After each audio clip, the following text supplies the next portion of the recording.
ရှာနဖေးနာကမသေးလိုက်ပဲနဲ့ထသွားတဲ့အခါဘာမှတောင်းဆိုလို့မရကုန်လုံးသူ့လိုသဘောတိုင်းသာဖြည့်စည်းပေးရတာ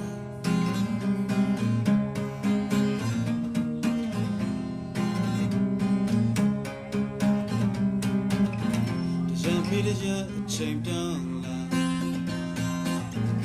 တုံးဆိုင်လေးလမ်းသွားပေါ်ငါခန္ဓာ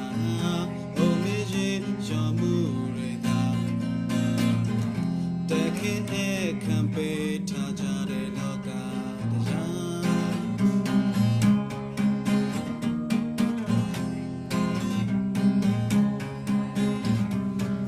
ရေဦးဆောင်ကြပေးကြတဲ့လူတွေပြောင်းလို့ပြေးတာက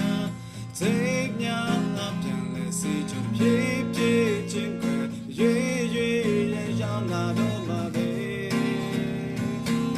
ငါလဲတော့ရောက်လာတော့မှာပဲရွေရွေနဲ့မိလာခဲ့ပြီပဲပြေးပြေးနဲ့ရောက်လာတော့မှာပဲပြောင်းရှာမယ်